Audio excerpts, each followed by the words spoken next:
There are several dangerous things about the title of this talk. One is that C.S. Lewis, and maybe that's why so many people are here, has created a great love for his writings over, since he died in '63, and still is one of the most popular apologists for Christianity today.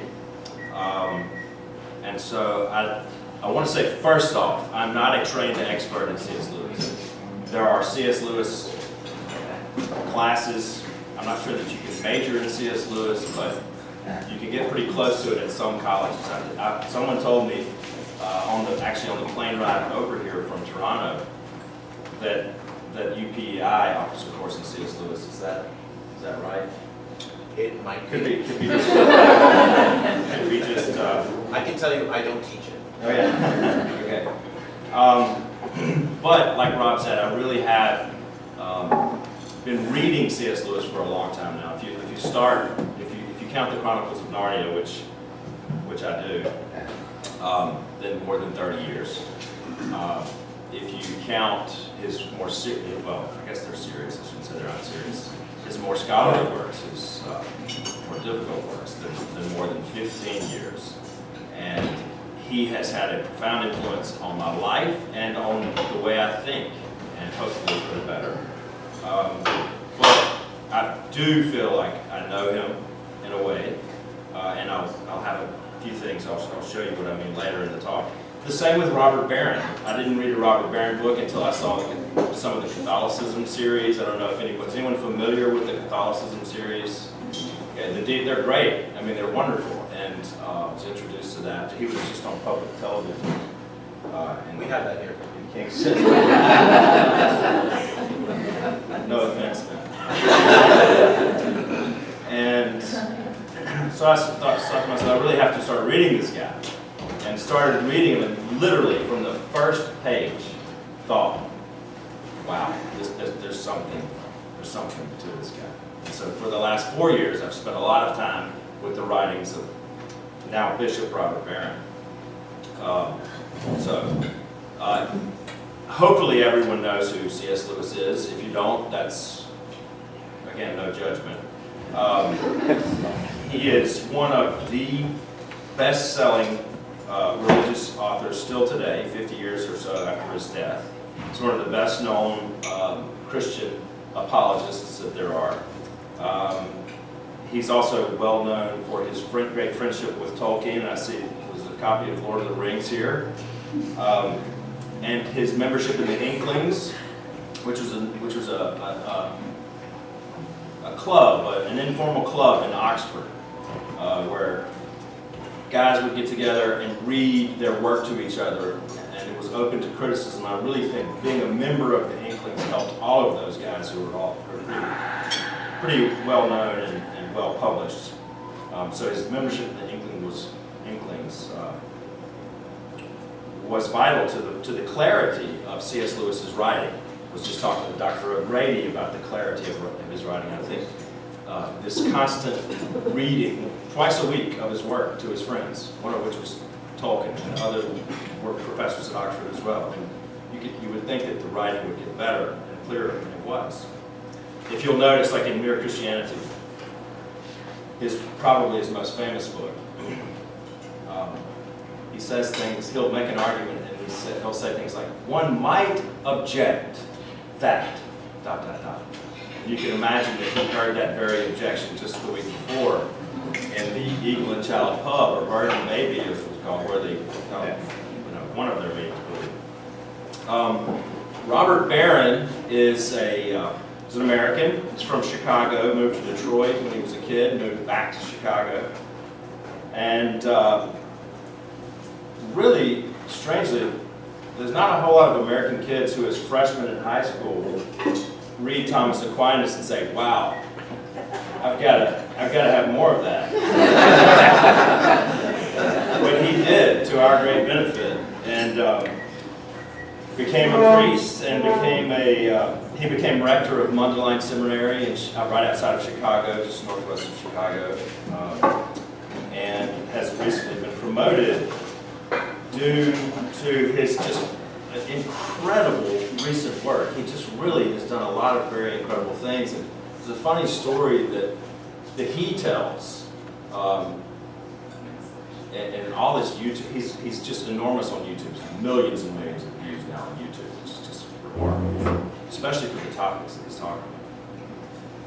He says that his old bishop, Bishop George in Chicago, came to him after a trip from Rome and wanted to have a meeting with him. He says, the bishop sat down and said, "What are we doing to evangelize the culture?"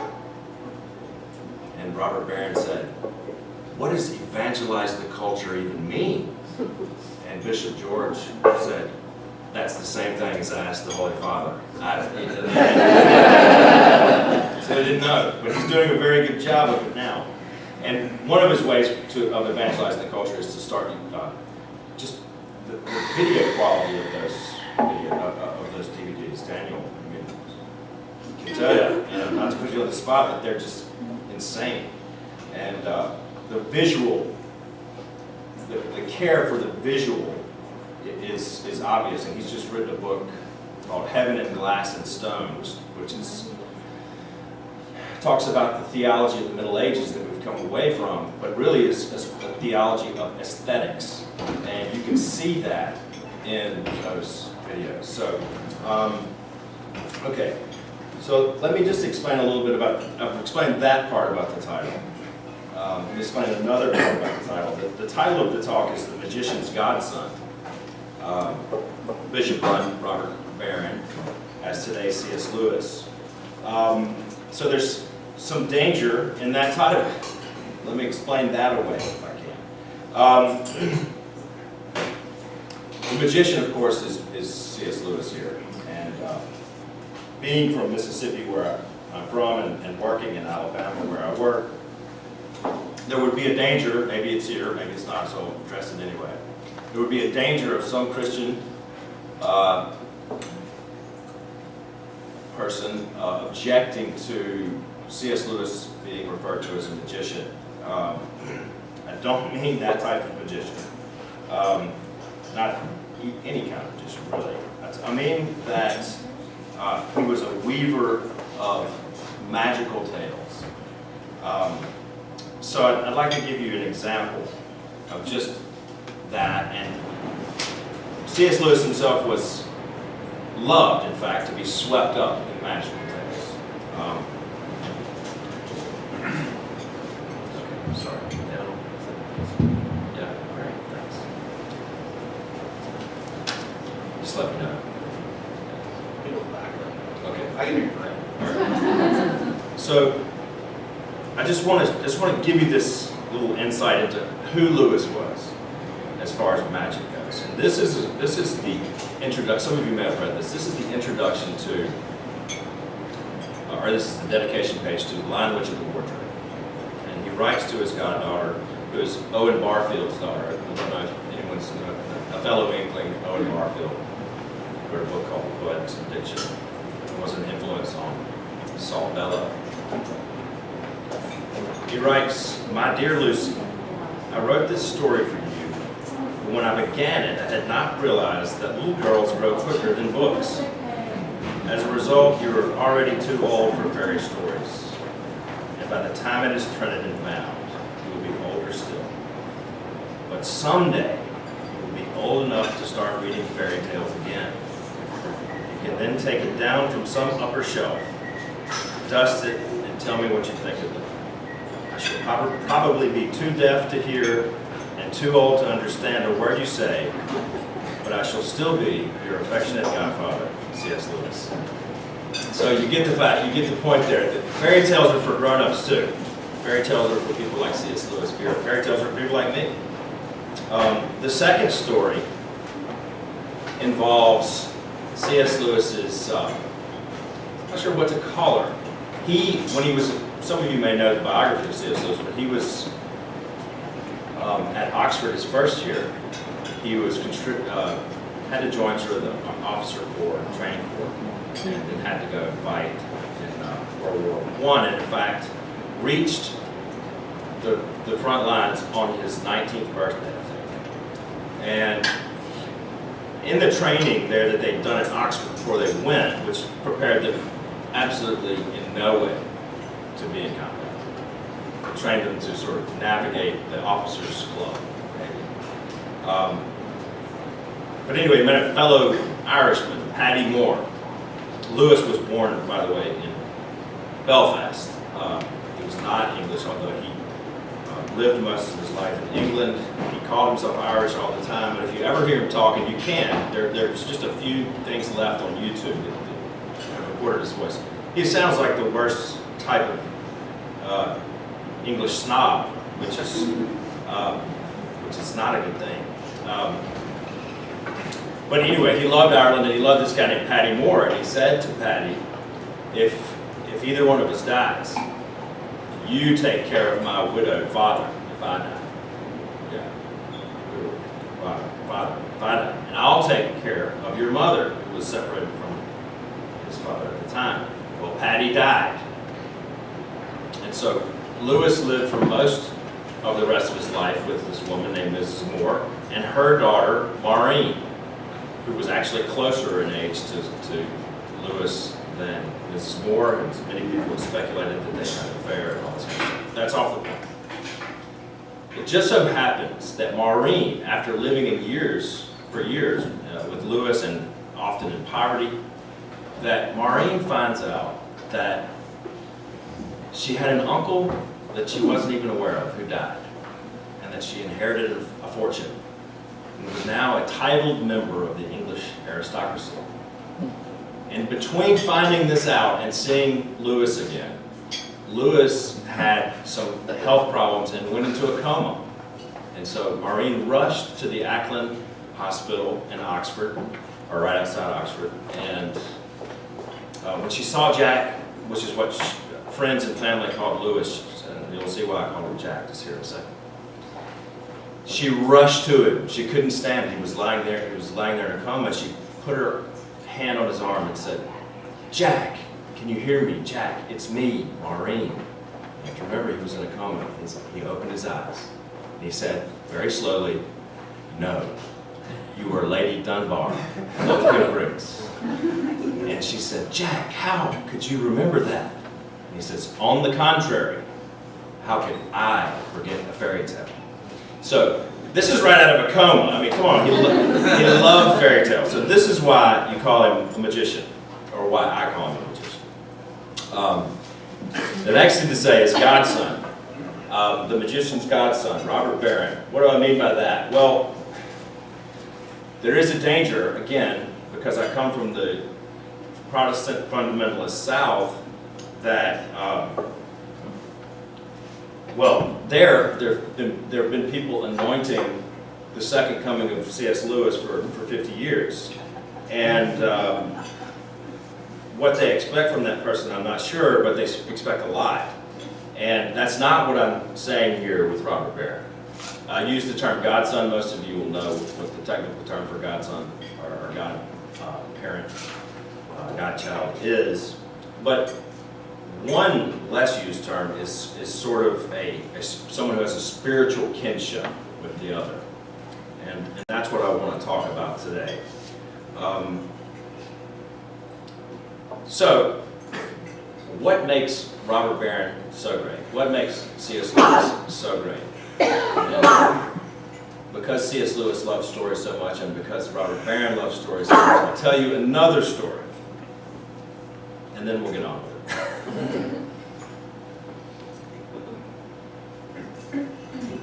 There's a teacher at my school where I teach. He's been teaching there for 19 years. He's got the worst student reviews of anybody else in the faculty. And it's a problem in our school. And the dean told me this, probably shouldn't tell you. But the dean told me this, and then the dean then sent this teacher to sit in class with one of the more popular teachers at the school.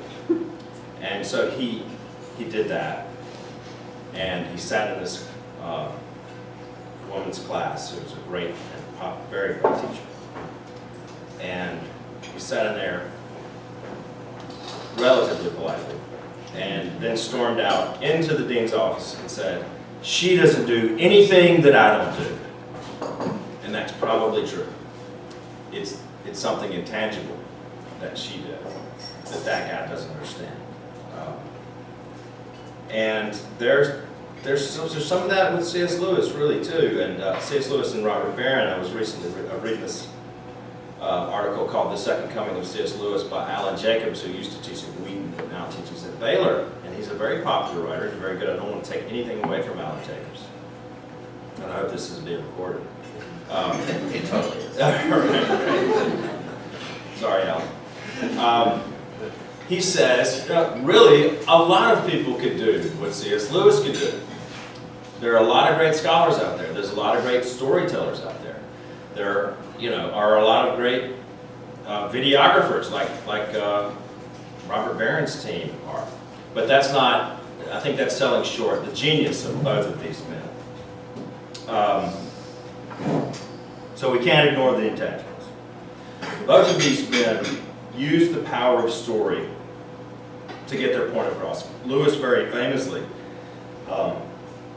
said that what he was trying to do in the Narnia books was to smuggle theology, which a lot of people don't like. But that's exactly what he's doing, and I think he was being very honest about that. All writers smuggle things into story. It's just that Lewis was perfectly honest about that's what he was doing. If you read Ayn Rand, Saul Bellow, any of these people, they have a type of ideology that they're putting into their stories as well. Lewis tended to make his own stories up.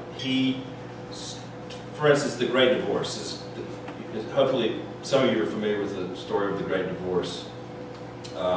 He completely made that story up, based slightly on Dante. The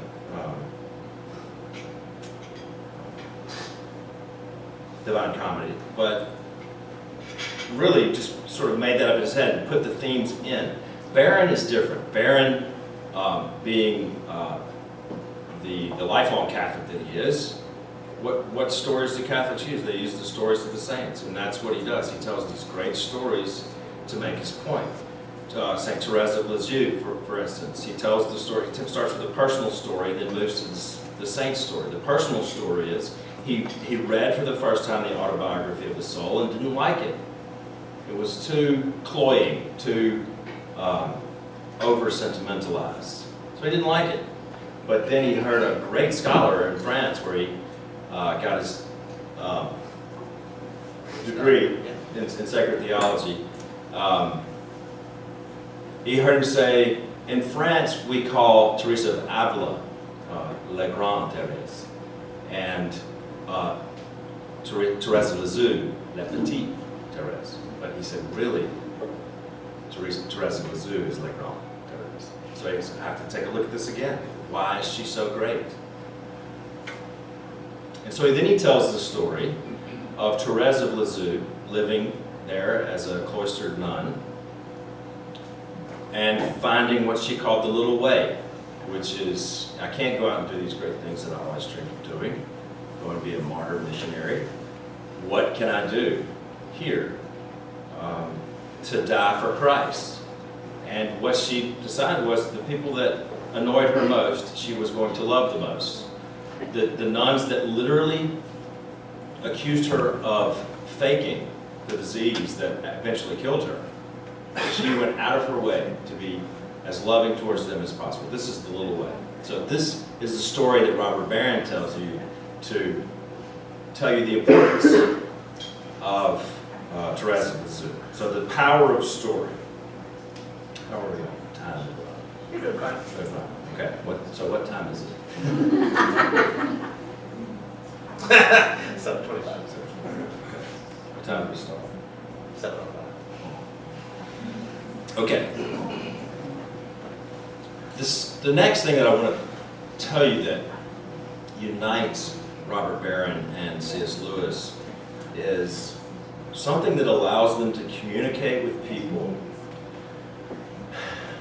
that's remarkable. In the society that we live in today, someone making an argument for Orthodox Christianity has got to be careful for sure, but will often not even be listened to.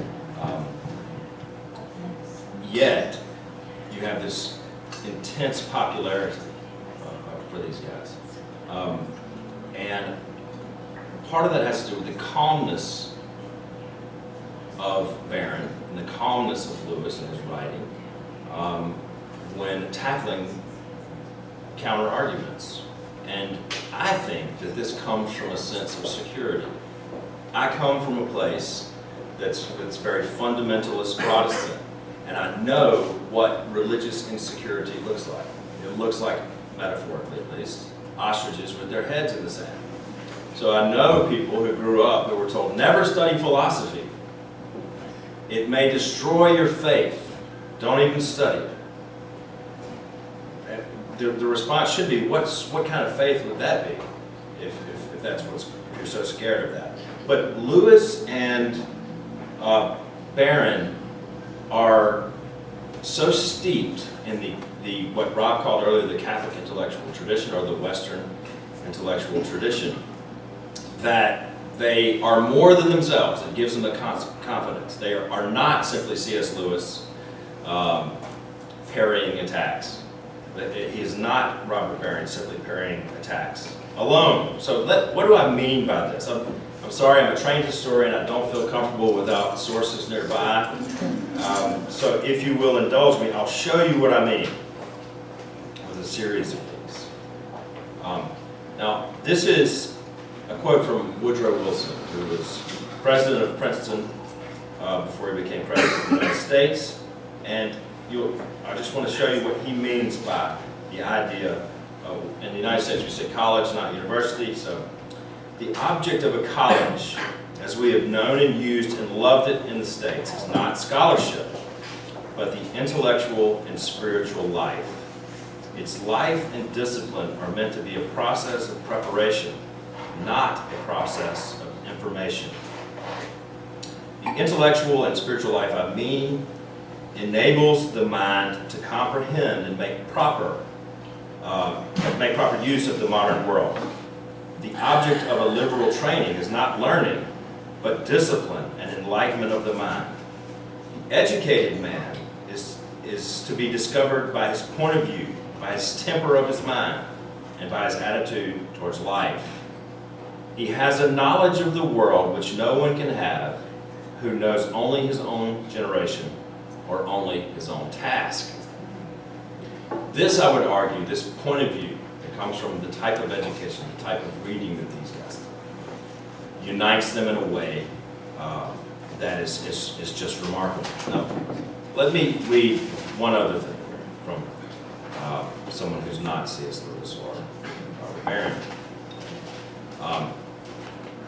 I know that when you think about Robert Barron and C.S. Lewis, you automatically think about Niccolo Machiavelli. Thank you for getting that. We're being polite. Canadians, that's right. Politeness. Okay. Machiavelli, as many of you know, was a great politician in Florence. He was banished from Florence for life when the de Medici returned after the fall of the Florentine Republic. And, if you've read The Prince, Machiavelli's great work, you'll know that Machiavelli clearly loved politics, loved the courtly life, loved the intrigue, and he hated farming, which is what he had to do for the rest of his life. And so he described this in a letter to his friend, his one solace after farming in the day. And he says, "When the evening comes, I return home and go to my study. On the threshold, I strip off my muddy, sweaty workday clothes and put on the robes of court and palace. And in this graver dress, I enter the antique courts of the ancients and am welcomed by them. And there I taste the food that alone is mine and for which I was born. And there I make bold to speak to them and ask the motives of their actions. And they, in their humanity, reply to me. And for the space of 4 hours, I forget the world. Remember no vexation. Fear poverty no more. Tremble no more at death. I pass indeed into their world. This, I would like to say, is what C.S. Lewis and Barron bring. And thankfully, we have a record of this happening to Barron. We have to extrapolate a little bit for Lewis. We do have something.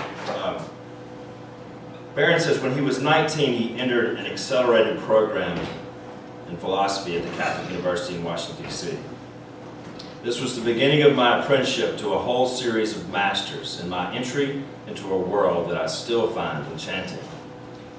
I had a professor whose critiques were ruthless and his grading was draconian. One of his commonest remarks was, "You are just repeating standard arguments here. You are not philosophizing." What exactly philosophizing was, none of us knew for sure, but the master's criticisms and his humiliations were compelling us to find out. That's the way you teach us. Absolutely. Criticism and humiliation. Every chance I get. In another seminar, a classmate of mine finished his 90-minute critical presentation of the Nicomachean Ethics of Aristotle with the following rhetorical flourish. What then are we to do with this text? The professor, an avid Aristotelian, responded with devastating laconicism. Perhaps we should read it more carefully.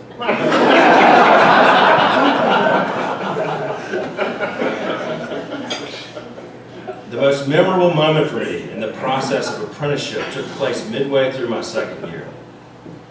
After spending several months studying the issue of human freedom and divine foreknowledge, I raised a challenging question one day in class.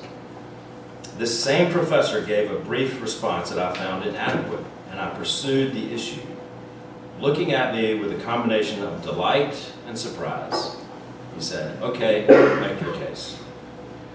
With great trepidation, I then began to philosophize, not so much commenting, learning, analyzing, but thinking on my own, following the argument where it led.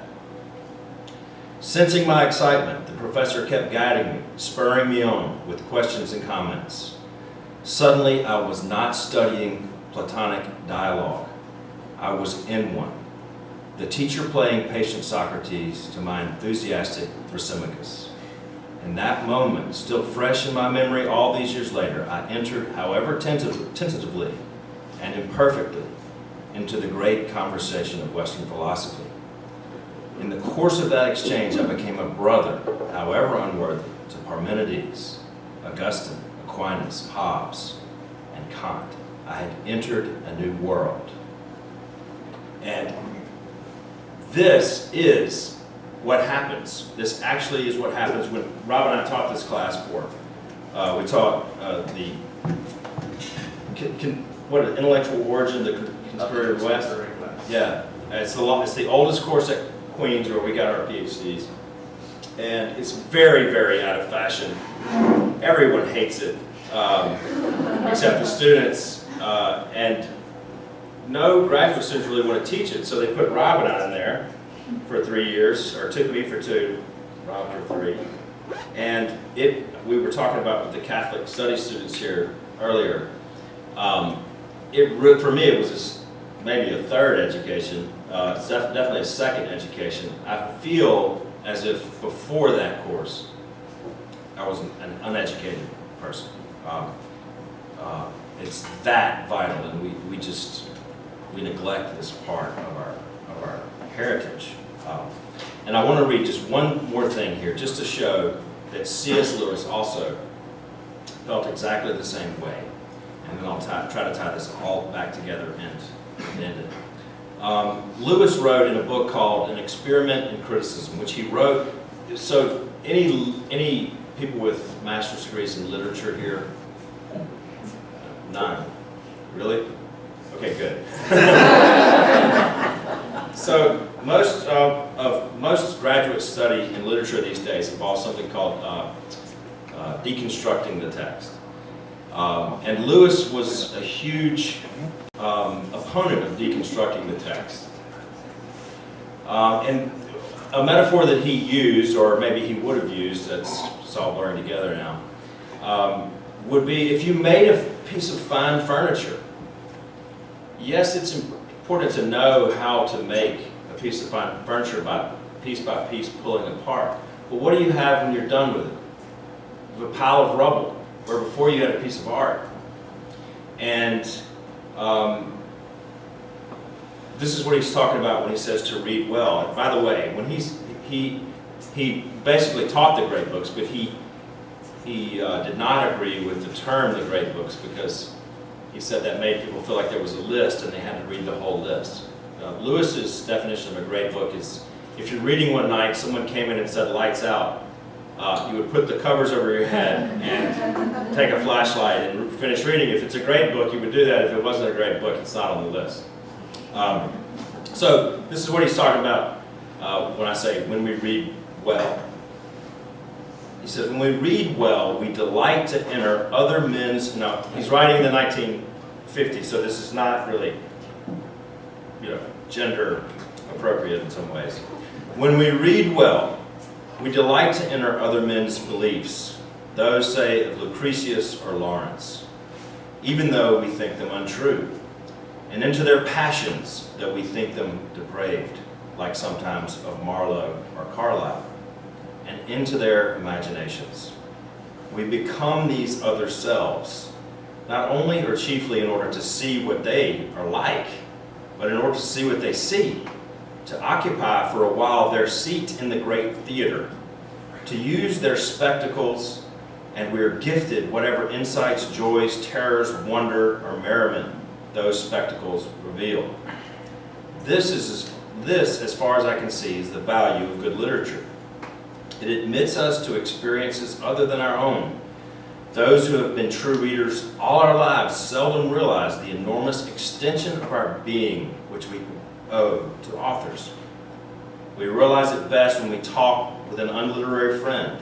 He may be full of goodness and good sense, but he inhabits a tiny world. In it, we should be suffocated. The man who is contented to be only himself, and therefore less of a self, is in prison. I would like to see through the eyes of others. I would like to see what others have invented. Literary experience heals a wound without undermining the privilege of individuality. In reading great literature, I become 1,000 men and yet remain myself. Like the Greek poem, I see with a myriad eyes, but it is still I who see. Here, as in worship, as in love, as in moral action, and in knowing, I transcend myself and am never more fully myself when I do. This extension of being is what makes these two great apologists for the Christian tradition, for Christian Orthodoxy. Thank you.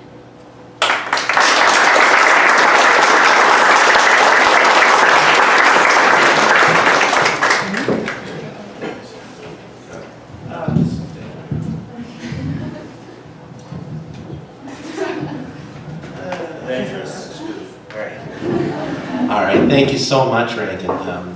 So we have time for some question and answers. Well, questions anyway. It's up to you if you answer. So we can open the floor, to a wide range of topics. Bishop Barron, C.S. Lewis, the great books.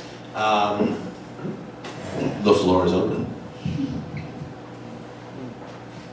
Yes. Just a tiny little comment. This is way off topic. But just if I understand, like deconstruction, it doesn't end with the pile of rubble, but it looks at how meaning is reinscribed. Yeah. At least, but I can't speak anymore about it because my knowledge is like this big. But that's just a little bit that I understand about it. Okay. So anyway, Well, that's the footnote. Why don't we both leave it there then? Thank you. I'm actually going to take the liberty to ask a question because I have a microphone. We use Robert Barron a lot today. When I say we, I mean, the Catholic community broadly, parishes all over the place have purchased copies of the Catholicism series. It's part of, as you said, this idea of evangelizing the culture, this idea of the new evangelization, right? A culture that would have been, for historical reasons, Christian and understood things inherently, now needs to be spoken to. This is the great initiative of John Paul II. You know, he gives this challenge to Bishop George. Bishop George says to Robert Barron, what are you doing? So Robert Barron forms the Word on Fire Ministries, right? So you have the Catholicism series, and as a Catholic Studies professor, thank you, because it's a wonderful resource. It's the most beautifully crafted series that I've seen. But also this series of short YouTube clips, which in some now have had over 19 million views. Robert Barron said publicly, like, 300 views, they were ecstatic. Now it's over 19 million views, and he talks about all sorts of things in the culture, movies, books. I mean, it's not, you know, narrowly construed Catholic apologetics.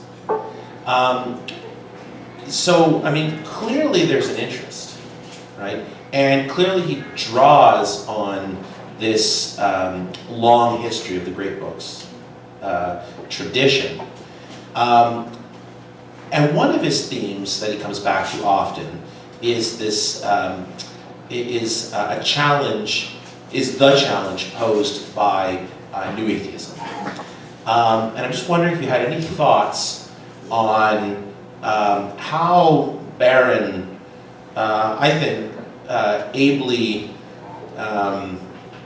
counters, you know, the suppositions, at least, of the New Atheists. This is actually very interesting.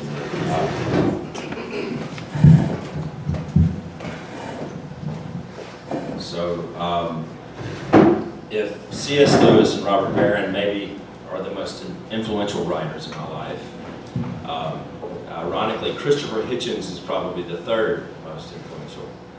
I love the way he thinks. I don't agree with him. I'm Catholic. I don't agree with his that all religion is equal. But he forces the debate wherever the argument leads, which is very Barron-like, which is very Lewis-like. Follow the argument where it leads if you're so confident that you're right. And it's interesting. There were some criticisms of C.S. Lewis in the last decade, before really these four horsemen of atheism became very popular, and it was that Lewis is simply not able to counter arguments that have moved on, and there really was a more subtle critique of Christianity in the last decade or decade and a half than there is now. Now it looks much more like the materialism of the 1950s and 40s that Lewis, in fact, was writing directly against, the scientific materialism of that day, which would assert that there is nothing more than the material. And in other words, there is no mind, there is only brain. And wherever you fall on that spectrum, what C.S. Lewis, Hitchens is very famous for saying that which can be asserted with no evidence can be disregarded with no evidence. Well, the response to that is very appropriate to what Lewis has written, which is, if you limit yourself only to the material as evidence, what can you then say about the metaphysical? If you limit yourself to the natural, what can you say about the supernatural? So I think Lewis, in fact, because the type of atheism of the day has morphed, Lewis and Barron are more relevant than they maybe were 15 years ago in that particular debate. Are there any other questions? Invite further questions from the floor. Hey, Morgan? Can you tell your story about visiting C.S. Lewis's house and how it added to your knowledge of? Yes, that was that was a great thing. So my PhD is in Irish history, Irish migration, and I spent 6 weeks in Belfast, which is where C.S. Lewis is from, and I hired a cabbie to take me over to this part of East Belfast where there's all these big mansions, and he took me to C.S. Lewis's house and said, the people that live, it's a private home, and the people who live there don't like people coming and saying, can I, come in your home? The cab driver told me that, but being the American that I am, I had to get out and go ask if I could go inside. And I wouldn't have done it if the doors weren't already open. There were workers there, and the family was not there. And so I went up and talked to the head worker, and he said, "Oh, they don't like that. They don't like that at all." And I just told him, "This man has been such an influence on my life. I can't believe I'm standing in New York. Can I just take a peek inside?" And he's great Irish ways. I'm sure it'll be all right. So I did. I went in there and I saw these places that C.S. Lewis writes about when he said, "I'm the product of empty sunlit rooms, of long corridors, of wind whistling under the tiles, and gurgling pipes." This is where he fell in love with reading, and probably fairy tales as well. But yeah, it was wonderful. That was a wonderful. Thank you for asking that. Was that his childhood home? That was his childhood home. Questions? Questions? Dr. Peter. Thank you, Rankin, for that very nice talk. Maybe I could bring you back to Cardinal George's question for a moment. Okay. Because I get a lot of comments, particularly here, regarding intellectual efforts, helping people to understand the Catholic intellectual tradition, helping people to understand arguments against objections, pointing people to not just C.S. Lewis, but the people that C.S. Lewis pointed to. The great philosophers and theologians of the Catholic tradition and the Western philosophical tradition. And what would you say to somebody who says that, all that intellectual stuff is fine, but it's not going to transform culture, it's not going to evangelize anybody, because, evangelization is leading someone to faith, and faith is not the conclusion of an argument. It's all fine to do that, but it really doesn't amount to much at the end. Okay. This is, again, the comment I get a lot. So, all right. Well, I've got two responses to that, and hopefully they have some relevance to your question. The first is, when I became a Catholic, I'm a Catholic convert, a former semi-atheist, but definitely agnostic. And there are still times, don't get me wrong, when I think to myself, so there's a person who died 2,000 years ago. It has something to do with me. Not only does he have something to do with me, it's necessary. It's 100% necessary for me to believe that he saved my soul. This is ridiculous. This is absolutely incredible that someone would want to believe this.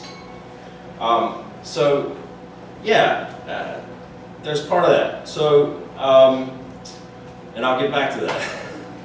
But, and that's one of the things that Robert Barron says all the time. Look, this is not some sort of lukewarm thing that I'm spoon-feeding. This is very radical. This is something so radical that it can change the entire world, not just you. It can redeem the entire world. And I think he's right. I mean, really, just if you want to use natural evidence, the natural evidence in my life is that when I believe, my life is better. I know it in the same way that I know that I feel better when I jog. I've never made a study of jogging. But when I jog consistently, I feel much better. My whole body feels better. Everything's better. The same is true with my Christianity. When my faith is strong, my whole life is better. But, so, your question about ideas, two responses to that. One, when I became a Catholic, the priest who was in charge of my parish, I wanted to talk to him, and I went and told him everything that was going on in this long battle against becoming a Catholic. But all this reading and stuff was over a period of time. Rob will tell you, I was a Catholic before I was actually a Catholic. I was the last person to know, really. So I went and talked to this guy and told him that Robert Barron had been a big influence on my life. And he said, yeah, he was my teacher at Mundelein Seminary. And he wouldn't say anything else about it. And I realized later, so Father Joe Tonis was his name, I would ask him about books. I need some books. Do you have any good books? Rankin, what you have to understand is I'm not a reader. I'm a doer. So Father Joe taught by this great intellect is not a reader, but a doer. The other thing that I would say is there's a guy named Robert Heilbronner, the economic historian. I'm not sure if you ever read his book. He wrote a book called Worldly Philosophers. Oh, yeah, okay, yeah. It won a lot of prizes. It's a really great book. And he starts at the beginning by saying, why are we just studying these economists? I mean, come on. All they weren't kings. They weren't generals. They didn't take over Europe and burn it to the ground like some other people did. But he said what they did was this. They shaped men's minds. And if you can influence a man's mind, you can control the world. And so these ideas, as I know you've probably already come to this conclusion, ideas are before the actions. And you'll know this from intellectual history. The ideas that ravaged Russia and 25 million people were killed just in a matter of decades in Soviet Russia. The ideas came before that. It was only after the ideas. That's one example. Would you want to continue that, or is that? Yeah, well, I would just add one thing to that, and one of my favorite philosophers often says that those who claim to have no need for philosophy are usually the ones most easily deceived by it. Who said that? William Lane Craig. William Lane Craig, yeah. So I was talking to somebody, Renee. yeah, and that quote has always stuck with me. Yeah, it's a good one. Yeah. Other questions? We still have a little bit of time. Yes. You talk about being from the Protestant fundamentalist South, but you're a converted Catholic. Yeah. And so I'm just thinking about if you could comment on the idea of location and essentially whether or not Barron is talking about the influencing the world. What world is he talking about? Like, because there's a certain The culture. What culture? Or sorry, I'm sorry. Yes, Yeah, the yeah. culture. But you mentioned about the influence of influencing the world with the culture. Yeah.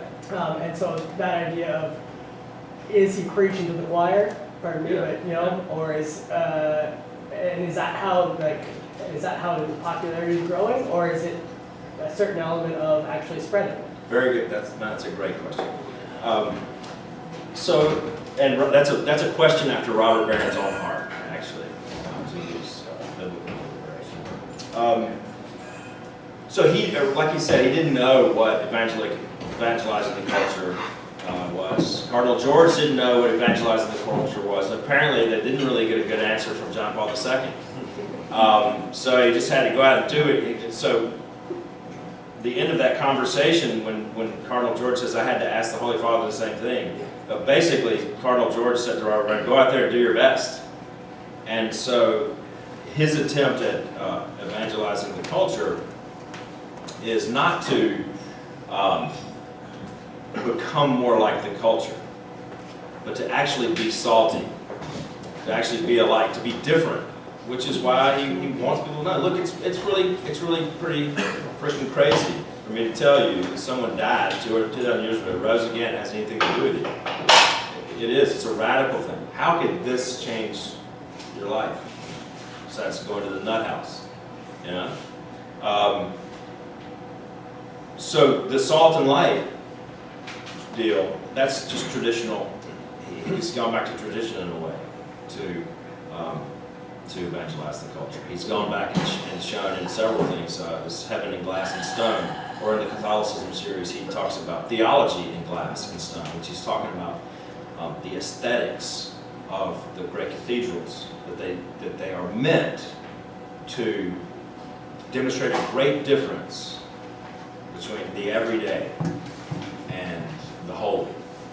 Not that the holy is separated from the everyday, but there's a difference. And his use of aesthetics, I think, is quite profound. So he uses the intellectual tradition, he uses story, and he uses aesthetics. He talks a great deal about art in his works.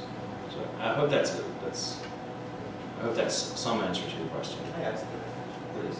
So that is a great question, and when you asked it, it took me back to 2005 when Benedict XVI was elected Pope, right? We kind of, in some ways, if we weren't honest, we don't talk a lot about Pope Benedict that much these days because Pope Francis is such a star, and Pope John Paul II is such a star. Admittedly, Pope Benedict never had the charisma of these two men, but a fine intellect.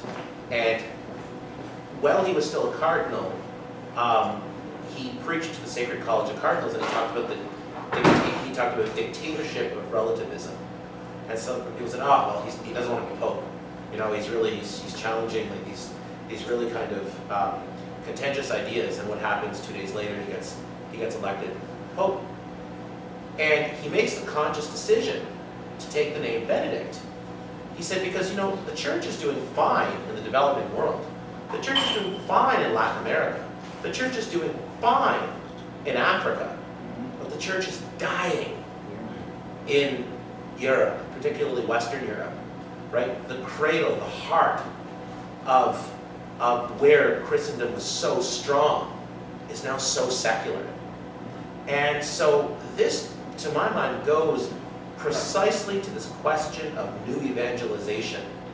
In a sense, this idea of going back to tradition that Rankin's talking about is a matter of reminding people who are culturally Christian, but not necessarily Christian in their social views, their moral views, their related political or economic views, of what it actually means to be Christian. It's not just a cultural identity.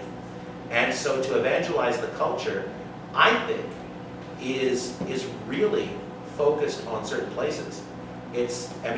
Robert Barron has a global cachet. He really does. He was a keynote speaker in the Philippines recently at the International Eucharistic Congress. But he's talking to Europe, he's talking to Canada, he's talking to the United States, he's talking to places that have a long Christian history, which have really lost those Christian roots. That's what I think. And I think that Benedict, when he took the name Benedict, he chose that name, the father of Western monasticism, one of the great patrons of Europe, because he said, I'm going to focus my pontificate on Europe. And Robert Barron's work, I think, really fits in with that. Other questions? We have time for one more question. Surely there's one more question. Yes. Sure.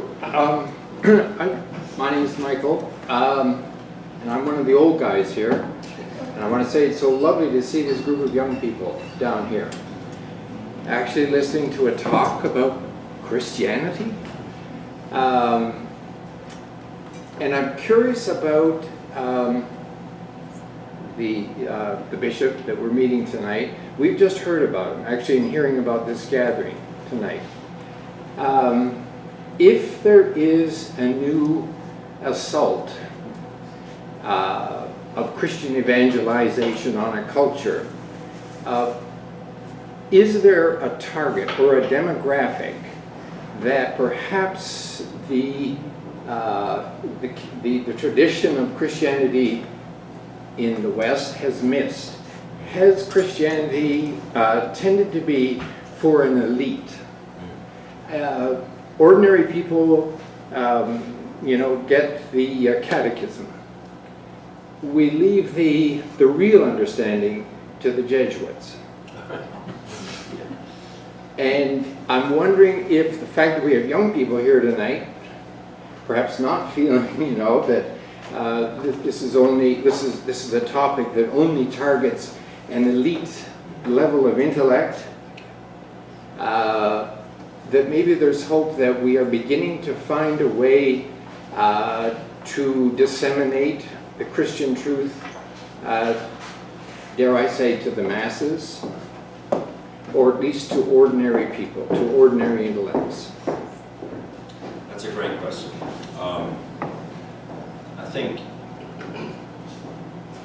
listen, the power of Robert Barron and C.S. Lewis is communicated really through their writings. Although with both of them, they used, C.S. Lewis used the radio. His broadcast talks were famous, and Robert Barron has used his Catholicism series, which is now in several other things. Now I can't remember the next one. It's on the Saints, actually. Yeah, what is it called? Something like Saints. I can't remember I can't remember the title, but if you Google something on the Saints, I promise you it won't come up. Word on Fire. Yeah, Word on Fire Ministries. But so this is related to your point. There's a story about C.S. Lewis. There's a bar, and all good stories start with a bar, of course. Ironically, the greatest story ever told is not. In England, during World War II, when the broadcast talks were made, and couple of local English toughs essentially made everyone in the pub shut up because that literary bloke was on the radio. So what I'm trying to say by this is this very elite intellect, this Oxford and Cambridge professor, had a way of conveying these great ideas to your everyday guy, your everyday English tough. Robert Barron has the same ability. Just let me give you one example of Robert Barron, of C.S. Lewis's ability to explain very high-level philosophy, medieval philosophy in this case, to everyday people. And I use this, it blew me away when I read this as a master's student. And I can't do it perfectly well, but he's explaining natural law. He says, imagine an island, and there are two people there. And one person has food and the other person doesn't. The one person without food kills the other guy. There's no law on the island. Is it wrong? Well, some people say no because it's not against the law. Some people no because he had to do it to survive. Some people say, well, if he does feel bad about it, it's just sort of a cultural hangover from being raised in a Christian or post-Christian world. But it's actually very powerful because, in fact, there are such things as consciences. If you have a conscience, if one has a conscience, it doesn't take an elite intellect to comprehend that. Where does that come from? This is the type of argument that Lewis makes. This is actually the type of argument that Barron makes. And I think that's universal. I really do. And Barron, I don't know if he's in other languages. So again, his target is... Barron has been translated. He's been translated to others, so I didn't know that. But I do think his target is to the west, really. But one of the things that does, and I think your point is dead on. I mean, spot on. One of the great things, and I didn't mention this, I should have mentioned this first, one of the great things about them is that they do have these great keen intellects, but they're able to communicate them in ways that other people just can't. They have this intangible quality to take this high-level learning and make it real to everyday people. And regardless of age, they are coming across it. You said 19 million views for one YouTube video? No, collectively. Collectively? Yeah. But something's happening. The other thing too, I mean, we're talking about very different eras here, but both men really knew how to use the media of their day. I mean, we're referring to, their literary works, but I mean, the use of radio and the use of YouTube form the same function at that time. And you may not get someone to sit down to read Mere Christianity, although it's, pointed at a general audience, or you may not get to, someone to sit down and read Robert Barron. But those 5-minute or 8-minute YouTube videos are wildly popular, both by people who are interested in what he's saying and also people who want to challenge what he's saying, which is very interesting. And in the same way, it's kind of akin to Rankin's story of the blokes who are bringing people into the pub because C.S. Lewis is on the radio.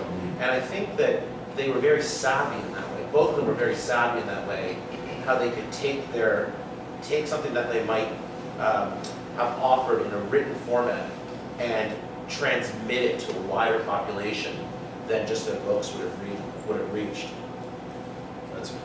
Michael, that's a great point. So any last questions? Any last questions? Going once? Going twice? Well, with that, please join me in thanking Rankin for speaking to us this evening.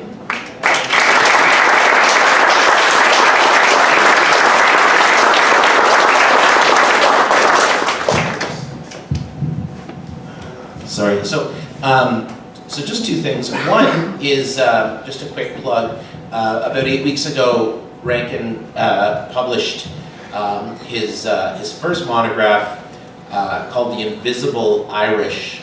It's being received very well, recently reviewed in the Scotsman in Scotland, and it's been in for about 8 weeks.